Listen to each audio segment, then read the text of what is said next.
또 동동을 살펴보겠습니다. 동동이라는 제목인데 사실은 둥둥둥 이런 게 더 잘 어울리는데 왜냐면 이게 북소리를 제목으로 하고 있다. 자, 그래서 이 동동은 일단 기본적으로는 갈래상 고려 가요에 해당하고요. 여기 보면은 고려 소교라고 나와. 소교, 그쵸? 그럼 갈래가 고려 소교인데 고려 가요 또는 고려 소교 또는 고려의 가요다. 그래서 여요 이렇게 얘기합니다. 소교라는 거는 이제 속된 민중의 노래 이런 뜻인데 원래 양반들 같은 경우에는 노래가 약간 허세가 좀 있단 말이지. 그러니까 뭐 자연친화나 안빈낙도 안분지족 막 아니면 유교적 가치관, 영분지정 막 이런 거 나오면서 양반의 노래는 다소 관념적이고 좀 솔직하지 못해. 뭐 사랑 얘기를 하는데 알고 봤더니 남녀 간의 사랑이 아니라 임금님에 대한 사랑인 거야. 그런데 이 고려가요는 평민의 노래라고 했잖아. 민중의 노래들은 그냥 사랑을 얘기해도 속된 남녀 간의 사랑인 거야. 심지어는 야한 내용의 노래들도 나와. 양반들 봤을 때 저속한. 그래서 이런 노래들을 소교라고 한다라고 알아두시고. 자, 그리고 송축적, 민요적 이런데 송축이 무슨 뜻일까? 송축이 뭐야? 송축, 축하해주고 그 다음에 기원해주고 이런 거야. 축복해주고. 송축이라고도 하고 송도라고 해. 그래서 송도가 송축가 이렇게 얘기도 해. 자, 민요적이다. 백성들 사이에서 불린 거죠. 제재는 월별 세시풍속과 남녀 간의 이별을 다루고 있습니다.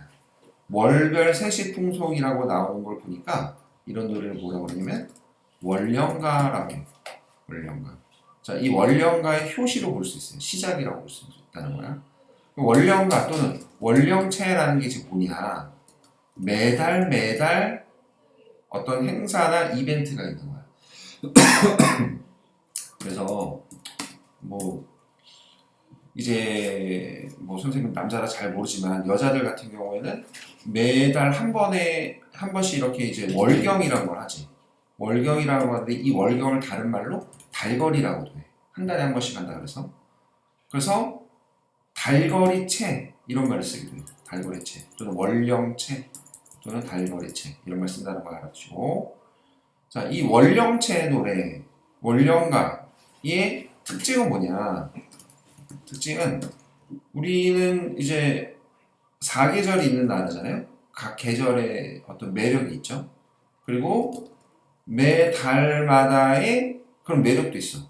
예를 들어서 뭐 파릇파릇한 또 3월, 뭐 4월이 되면 꽃이 막 만발하고 5월이 되면 푸르른 실록이 우거지고 막 그런 식으로 매달마다 어떤 이벤트 행사 이런 것들이 있는데 이 행사에 따라서 하는 그런 세시 풍속이라는 게 있거든. 예를 들면 단오라고 알아. 단오. 5월 5일이 단오야. 이따 나오겠지만 5월 5일 어린이날이 아니라 양력 말고 음력으로 5월 5일이 단오인데 이 단오에는 우리나라가 옛날부터 하던 풍습이 있어. 머리를 이걸로 감아. 뭘로 감지? 청포물로 머리를 감아. 여자들이. 그리고 그네를 막 타지. 여자들이 신나게 노는 거지. 뭐 춘향이랑 이도령이랑 만난 것도 이 단오에 그네 타면서 만난 건데. 자, 아무튼 이런 식으로 해서 매달 세시 풍속이 있어. 그리고 우리가 추석에는 뭘 만들어 먹지? 송편을 만들어 먹지, 그치? 그래서 보름달 보고 소원을 빌고 막 그런 것들. 아니면은 정월 대보름이라고 해서 뭐 음력으로 1월 15일 날 있잖아. 정월 대보름이 뭐예요? 부럼이라고 해서 뭐 호두나 땅콩이나 이런 거 먹지. 이런 걸 이때 먹으면 피부병이 사라진다는 그런 풍습이 있는 거야. 그 다음 이때는 또 해봤나 모르겠는데 더위 팔기도 있어. 더위 팔기가 뭐냐면 친구를 만나. 그러면 얼음땡 뭐 먼저 하듯이 먼저 부르면 돼. 내 더위 살아 이렇게 얘기해. 그러면 걔가 내 더위를 가져가 버리는 거야. 그럼 나는 여름에 덥지 않아. 이런 것들이 세시 풍속인데 이런 세시 풍속을 확인할 수가 있다라는 겁니다. 그리고 주제는요. 전체적으로 봤을 때 남녀 간의 사랑을 주제로 하고 있는데 좀 전에 얘기했듯이 매월 월령체의 구성을 띄면서 뭐가 나온다? 세시 풍속이 좀 추가됩니다. 자, 12월까지 있으니까 12개의 노래가 나오는데 서사까지 포함하면 13개가 되는 거예요. 알겠죠? 그리고 후렴구가 사용돼. 후렴구가 각 노래의 후렴에 나오는 건데 뭐 그래서 뒤에 보면 아으 동동다리 뭐 이런 표현이 나오는 거지. 동동다리. 그래서 이 동동이라는 게 아까 얘기했듯이 이 북소리의 의성어다라고 보시면 되겠고 음악성을 주겠죠. 보통 고려가요는 이렇게 후렴구가 있습니다. 후렴구가 어떤 기능을 하냐면 뜻은 없어. 대체로 악기 소리인 경우가 많고 그리고 전체적인 노래에 통일감을 준다는 거. 뭐 그런 효과, 음악적 기능을 하는 거 그런 기능들이 있고 그 다음에 계절적 배경, 소재 이런 것들 나와 있죠. 당연히 인과 화자의 모습을 비유한 다양한 표현법들 들어가 있고 고려가요 특징을 좀 간단히 더 얘기하자면 고려가요는 일단 기본적으로 형식상으로 봤을 때 3음보의 율격을 취해 3음보 그리고 3, 3, 2조의 음수율을 취하고요. 연이 나뉘기 때문에 분연체 또는 분장체 또는 분절체 이런 걸 했어. 자, 1년, 2년, 3년, 1장, 2장, 3장 이런 식으로 한다는 거죠. 그리고 아까 얘기했듯이 평민들의 진솔한 감정을 다루고 있고 심지어는 아까 얘기했듯이 뭐 야한 내용이 그런 양반들이 보기에 저속한 내용의 노래들도 있는데 그런 노래들을 남녀 상렬지사로 보기도 해요. 이 동동에도 그런 구절이 있다는 거 알아두시면 되겠고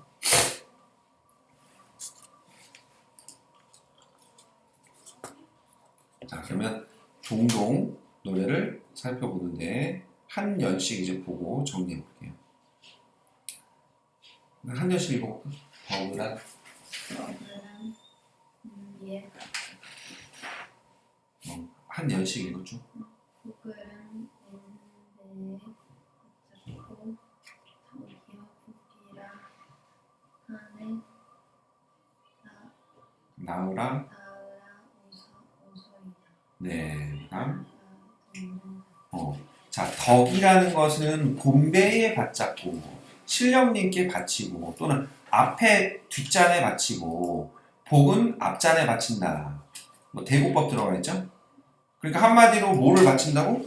덕과 복을 바치는 거야. 그래서 이렇게 축복해 주는 거네. 이런 노래를 뭐라고? 송도가 송축가 이렇게 얘기한다고 그랬죠. 그리고 원래 덕과 복을 바친다. 뭐 신령님 또는 임금님 이런 얘기가 나오는 거 보니까 이 노래는 행사음악이라고 볼 수 있어요. 행사음악. 우리가 고려가요의 중요한 특징 중에 하나가 아까 쭉 정리를 했었는데 고려가요는 고려시대에 나와서 입에서 입으로 구전되다가 조선시대에 와서 궁중 소각으로 기록이 돼. 뭔 얘기냐?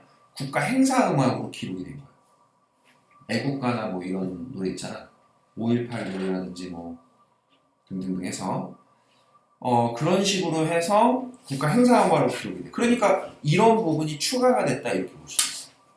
그리고 생각을 해보세요. 고려시대 때 나왔는데 몇백 년 지나서 이제 훈민정음 나오고 나서 기록이 된 거거든.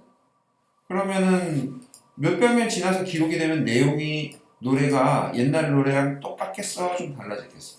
달라졌겠지? 그래서 이걸 우리가 유동성이 있다, 적층성이 있다 이렇게 얘기합니다.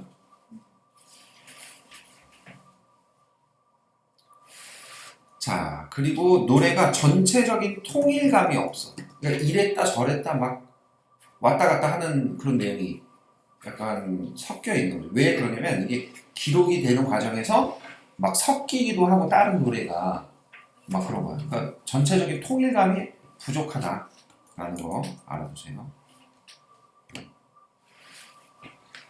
자, 그러면은 1년은 서사, 인트로라고 보시면 되겠고요. 자, 후렴구는 음악적 흥취 고정을 리듬감을 주고 형태적 안정감을 준다. 자, 주제를 강조한다. 맞다고? 후렴구는 음. 주제를 강조하진 않습니다. 의미가 없고요. 자, 그럼 1월부터 한번 볼게요. 정월의 서울에 나는 물은 아우러져 적절하는데 우리 강대학원 몸과 홀로 넣으셔 아우군요. 자, 1월이 되는 거야. 1월부터 12월까지 간다. 정월의 냇물 그랬어. 정월의 냇물이니까 1월의 냇물이야. 근데 이게 양력 아니고 음력이란 말이지. 음력 1월이면은 대충 언제냐? 2월쯤 된다고 치자. 음력 2월쯤 되는 거니까 이제 3월 초입이란 말이야. 금방. 그러면은 완전 겨울이 아니면 이제 슬슬 봄이 오는 거야. 슬슬 봄이 오는 거야. 그러니까 정월에 냇물, 시냇물이 얼었다가 녹았다가 얼었다 녹았다 한다고. 뭔 얘기인지 알겠지? 자, 그 다음에 누리가 세상이야. 세상의 가운데 나서는 이 몸은 홀로 살아간대. 하홀로가 홀로야. 그러면 자, 냇물은 보세요. 냇물은 지금 겨울이야, 봄이야? 봄이 봄에 가까워 오는 거지. 자, 나는 지금 홀로 외롭고 고독해. 나 홀로 지내. 홀로. 그럼 내 마음은 봄이야, 겨울이야? 내 마음은 아직 겨울이야. 그러면 냇물과 내 마음이 어떻게 되는 거야? 대조되는 거죠. 대조 또는 대비되는 거고. 이 봄을 맞이하는 냇물을 보면 내 마음은 위로가 될까? 아니면 더 외로워질까? 더 외로워지죠? 그래서 이 냇물은 무슨 기능을 한다? 객관적 상관물로서 기능한다. 라는 거죠. 자, 이 냇물은 감정이입이 되어 있다, 아니다? 아니다. 냇물이 지금 슬프대? 냇물이 외롭대? 그런 얘기는 없지? 감정이입까지는 안 돼 있어. 알겠지? 자, 2월. 2월 봄에 아우 높이 한 등불 타보라. 2월의 보름이야. 2월 15일이야. 1월 15일은 정월 대보름이지, 그치? 근데 정월 대보름인데 2월 15일은 정월 대보름은 아닌 것 같고, 뭔지 잘 모르지? 이게 세시 풍속 중에서 이제 뭐가 있냐면, 연등절이라는 게 있어, 연등절. 얘네, 들어가서 왜 정리를 잘 안 한 것 같지?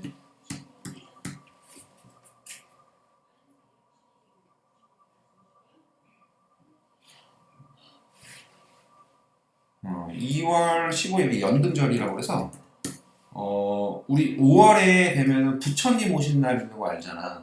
그치? 5월에 4월 초파일이지. 음력으로는 4월 초파일에 부처님 오신 날이고, 부처님 오신 날 되면 거리에 막 이걸 달지. 뭐를? 등불을 달아. 연등을. 그래서 이렇게 부처님 오신 날을 축복하고 뭐 이렇게 즐기는 건데, 이때가 바로 연등절인 거야. 연등절, 연등회. 알겠어? 그러는데 저기 높이 켜져 있는 등불 같네. 와, 멋있다. 만인, 세상의 모든 사람을 비춰주실 모습이시다. 그럼 이게 무슨 말이냐면, 자, 이 등불이 바로 비유를 하고 있는 거야. 뭘 비유하고 있는 걸까? 이게 블링블링 하는 거잖아. 외모로 착각하면 안 돼. 뭐가 아니라? 뭐가 아니라? 자, 님의 외모가 아니라 인품을 비유한 거다. 님의 인품. 만인을 품어주고 비춰주실 인품이다. 이런 겁니다. 알겠죠?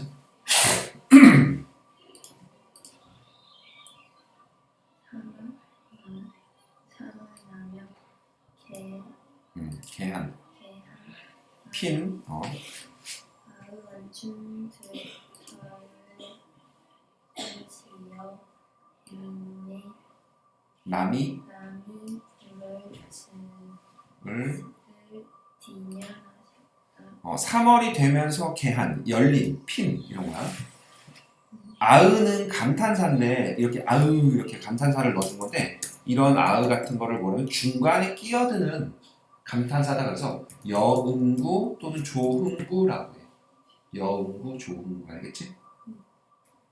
그리고 달의꽃이여 그러는데, 달의꽃은 진달래꽃 있지. 진달래꽃이 이렇게. 그럼 오 진달래꽃이요 이렇게 예찬하는 거야. 3월이 되니까 꽃이 많이 피잖아. 그러면 이 진달래꽃이 비유한 거야. 자, 누굴 비유한 거야? 님의 아름다운 모습을, 외모를 비유한 거야. 이렇게. 알겠지? 님이 그러니까 꽃미남인 거야. 남이 부러워할 모습을 지녀서 나셨구나. 그래서 님의 아름다운 모습을 또 찬양합니다. 빼어난 인품도 찬양했다가 외모도 찬양하고 4월 4월 아니니저 마을 오셔서 꽃보리세요. 목사님은 내년을 믿고 싶니다. 4월이 됐어. 그 다음에 안 잊고 아유 감탄사 여운고 좋은고 오시는구나 꾀꼬리새요. 자, 꾀꼬리새가 왔어. 꾀꼬리새가 4월에 안 잊고 약속을 지키고 온 거야. 무슨 일로? 녹사님. 녹사님이 남친이거든. 녹사라는 벼슬이 있어. 근데 벼슬을 한다는 거 보면 남자야 여자야? 남성이네. 내 남친이 녹사님이거든. 근데 이 녹사님은 옛날에 나를 잊고 오지 않는 거야. 자, 그러니까 녹사님이 옛날에 나를 잊고 안 오고 꾀꼬리새는 왔네. 그럼 꾀꼬리새는 녹사님과 반대되는 애네. 꼬꼬리새는 바로 녹사님과 대비되는 존재, 대조되는 존재. 이렇게 볼 수 있지? 그럼 꾀꼬리새는 나한테 위로를 줄까? 아니면 더 쓸쓸하게 만들까? 쓸쓸하게. 그럼 무슨 물이라고 볼 수 있죠? 객관적 상관물. 자, 객관적 상관물인데 감정이 되어 있나요? 안 되어 있나요? 안 되어 있네요. 자, 그 다음 5월로 갑시다. 5월 5일에 술이나 신약은 주는 전진하실 자리라 각자입니다. 자, 5월 5일은 이제 어린이날 아니고 음력으로 단오가 되겠습니다. 단오인데 술인날, 아침날. 술인날이 이제 단오날이야. 아침 약이니까는 이게 뭐냐면 이게 풍습인데 익모초로 만든 그런 약이거든. 익모초 혹시 먹어봤어? 안 먹어봤구나. 그럼 너는 녹즙 같은 거는 먹어봤냐? 녹즙? 녹즙이라고 이렇게 푸른색의 야채를 막 갈아서 이렇게 즙으로 마시는 거 있잖아. 왜 안 먹어? 맛없겠지. 완전 익모초는 선생님이 먹어봤는데 완전 개써. 진짜 살면서 나 진짜 막 토날 뻔했어. 근데 이걸 선생님이 옛날에 시골에서 왜 먹었냐면 이게 5월 5일인데 그러니까 그 약간 거의 초여름인데 초여름에 선생님이 더위를 먹은 거 어린 나이에. 그래서 초여름에 시골에서 잠깐 지낼 때 더위를 먹고 있는데 어떤 할머니가 이거를 이렇게 갈아서 이거 먹으면 낫는다고 주신 거야. 근데 먹고 진짜 우와 진짜 개써. 그리고 이제 막 토해낼 것 같았는데 이걸 먹고 나니까 회복이 됐어. 근데 이게 뭐냐면 단오날에 우리가 지금은 뭐 청포물에 머리 감고 뭐 그네 타고 그런 거 있지만 이때 사람들은 익모초 즙을 뭐 이렇게 먹었던 거야. 이때 이게 왜 몸에 좋은 거는 입에 쓰다 그러잖아. 이때 쓴 이걸 먹으면은 몸이 보충이 된다 이렇게 보는 거지. 자, 어쨌든 몸에 좋은 거네. 근데 그래서 천년, 지금은이 천이다 숫자. 우리나라 고유어로 천이야. 장존하시고 오래 사실 약이라 같이 옵나이다. 알겠죠? 자, 누구한테? 님에게 바치는 거야. 근데 좀 약간 여기까지 5월까지만 봐도 좀 이상한 게 우와 이분 대단히 훌륭하신 인품이에요. 와 너무너무 아름다운 모습이에요. 아 근데 왜 안 오세요? 꾀꼬리새는 오는데. 아 그런데 이 이모초로 만든 약은 드세요. 막 왔다 갔다 하지. 정서가 무슨 말이냐면 약간 뭐라고 표현할까? 이 여자가 마음이 일편단심 쪽으로 쭉 흘러가는 게 아니라 마음이 왔다리 갔다리 하고 있다는 걸 알아야 돼. 자 그러면 6월로 갑시다. 6월 보름에 그 달에 더 가진 빛하리라.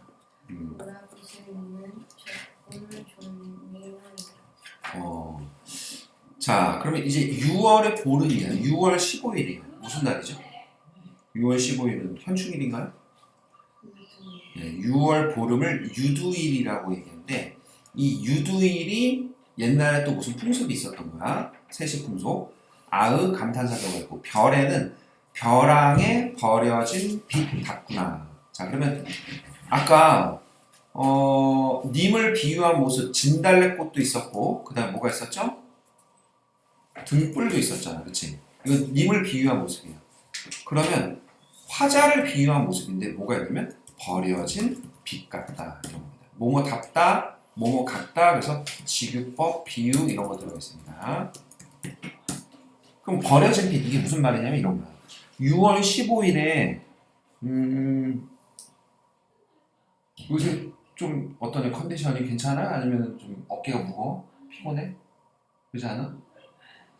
좀 거의 귀신이 앉아 있는 것 같기도 하고 그런데 옛날에 이제 사람들이 어떻게 하냐면 그래 귀신이 앉았나? 뭐가 안 좋은 게 있나? 그 머리를 빗어. 머리를 빗어서 이 빗에 묻어 있잖아. 얘를 벼랑에서 던져버려. 너 꺼져 가. 그리고 약간 뭐 캐네언에 나올 법한 그런 장면인데 그래서 머리를 빗고 이 머리에 묻은 그 악기나 이런 것들을 버리는 풍습이 있었던 거야.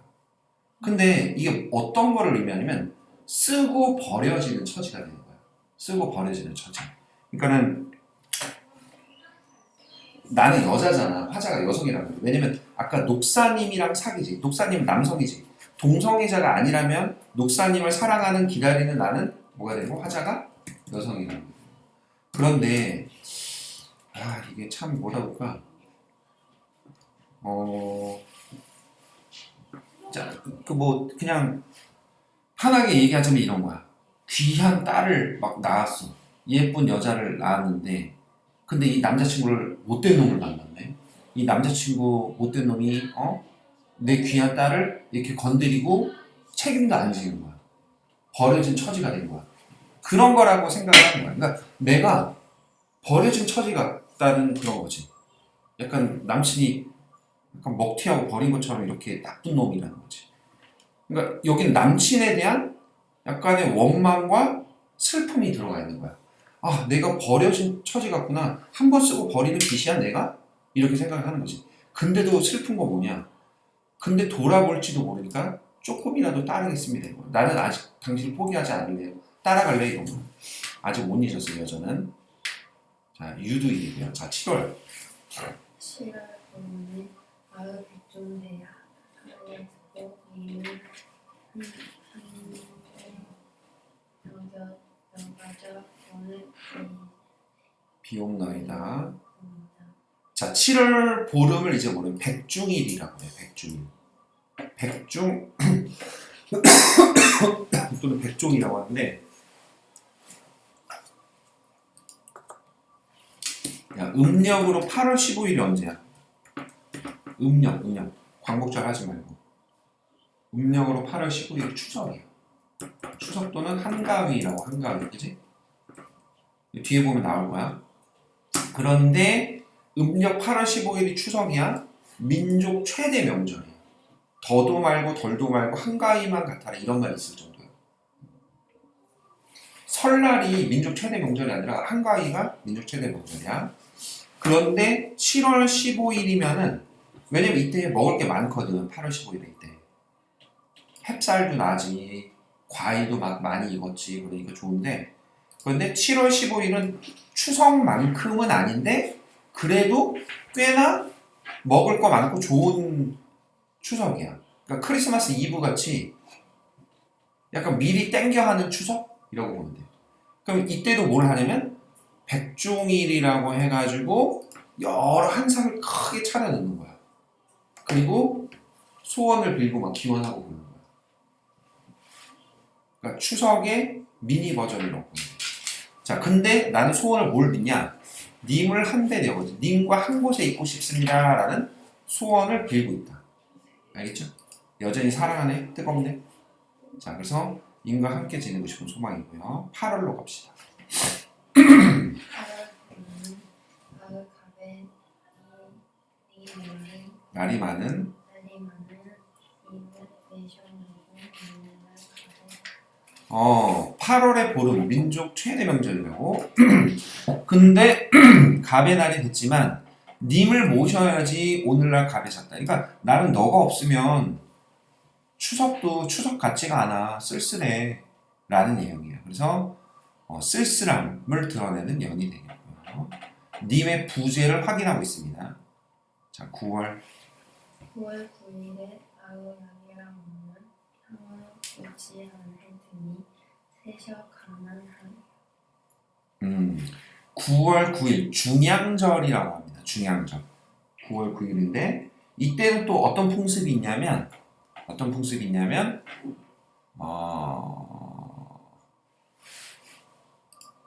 중양절 이때는 국화 있지. 국화 누런 국화 가을에 국화가 피잖아. 이 계절감을 또 드러내는 소재다. 가을에 국화가 펴. 국화 꽃이 이렇게 피는데 이거를 먹는 거야. 약으로. 약초 같은 것처럼. 아니 뭐 차를 끓여 먹어도 좋고. 국화 꽃이 집 안으로 막 이렇게 피어서 들어와. 근데 꽃이 들어오는데도 초가집이 쓸쓸하구나 조용하구나 이런 거지. 자, 나는 더 쓸쓸하고 외로운 거야. 뭐 얘도 뭐 경우에 따라서는 객관적 상관물을 보기도 합니다. 9월 9일 국화. 자, 10월로 가죠. 10월에 아우 정려 평안을 타고 버거버리신 후에 디니실 한 분이 있으셨다. 네, 아으 점이염 바르다오라 뭐뭐 닦구나. 아, 점여놓은 고로쇠 같구나 또는 보리수 나무 같구나 그런 거야. 그런데 꺾어버리신 후에 한번 사용한 후에 지니실 한 분이 없으셨다 그랬습니다. 이게 버림받은 화자의 탄식인데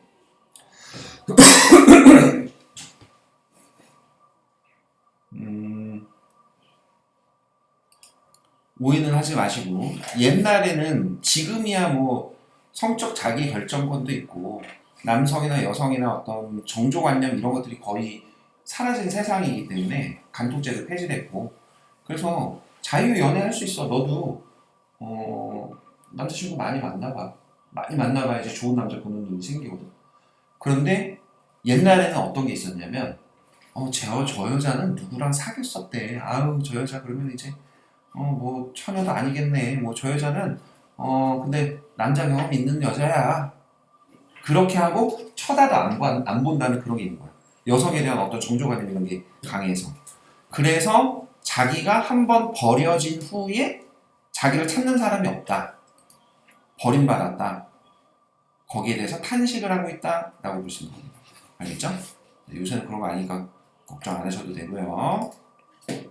11월 11월에 인당 사이에 아우 항상 오르는 스스 살아오는자 오늘 스시운 자, 요건 무슨 내용이냐? 12월에 봉당자리라고 해서 11월이면은 음력 11월이니까 아주 추운 자리거든. 건너방, 안방 사이에 말을 놓을 자리에 말을 놓치니까 흙바닥으로 남겨둔 곳인데, 그러니까 다시 얘기하면 12월 추운 흙바닥에 한삼 덮어놓어. 한삼을 덮어서 누웠대. 추운데. 그러면서 춥고 쓸쓸하게 있는 건데 슬을 싸라온대요. 슬프구나. 슬픔을 사르고 있다. 이런 내용이에요. 자, 자기 슬프다고 정서를 직접 표출하고 있다라고 알아두시고 그 다음에 고운일 스시운 널써. 고운님과 각자 떨어져서 하는구나. 이런. 역시 님의 부재를 확인하고 외로운 처지에 대해서 슬퍼하고 있는 장면입니다. 알겠죠? 11월 받고 마지막 12월 12월 분기나무 숲은 아우나 초반의 저와 반이청 다오라. 해 들어버리니 숨가대가 무르옵노이다. 자 이제 마지막 12월령입니다. 분디나무로 깎은 그래서 분디나무로 깎은 자 아읍 감탄사 영구 종구 나올 반이쪄 다오라 소반 그러니까 밥상 위에 젓가락과 같네 젓가락과 같네 알겠죠? 비유의 표현이야 인과 인연을 맺지 못한 화자의 처지를 비유한 거야 근데 님의 앞에 갖다 놨대 가지런히 놓았대 근데 손님이 가져다 물었다 자 이건 무슨 얘기냐면 이런 표현은 관용 표현인데 너가 이해하려는데 죽 써서 개 줬다 이런 거 들어봤어? 죽 써서 개 줬다 내가 뭔가 노력해서 준비했는데 그게 다 허탕됐다 쓸데없는 놈한테 간다 이런 건데 일단 반이 이 저가 뭐라고? 젓가락이라고 이게 화자의 처지를 비유한 표현이고 어떤 외모나 외형을 비유한 걸로 이제 볼 수도 있는데 그게 왜 그런 거라고 이제 보면 되지 뭐 그 왜 모델들 보면 다리가 이렇게 쭉쭉 뻗어서 젓가락 같은 다리 이런 얘기 하잖아 그래서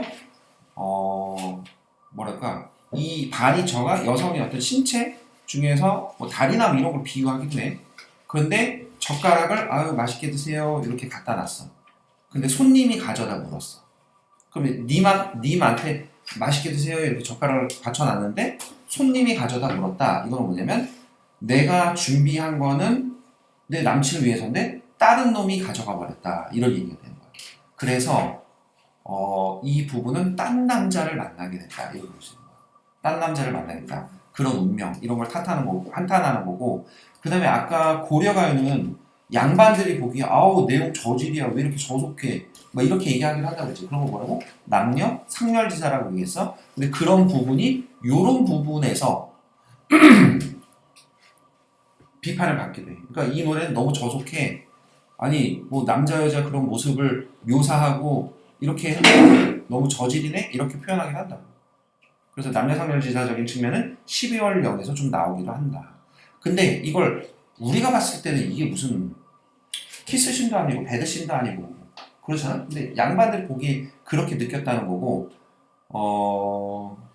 지금이야 뭐 이렇게 크게 상관없다 뭐 그렇게 보시면 되겠고요 근데 이게 뭐 야하고 뭐 이런 걸 떠나서 고려 평민들의 진솔 솔직 담백한 모습을 그대로 보여주는 작품이다 라고 보면 되는 거죠 그러니까 예를 들어서 조선시대 양반들이 무슨 멜로 드라마를 본다고 쳐. 그 주인공 뭐 선제였고 튀어나와 뭐 이런 데서 막 키스신이 나와. 근데 오호 이 젊은 것들이 뭐 이렇게 남사스럽게 막 이렇게 할 거 아니야.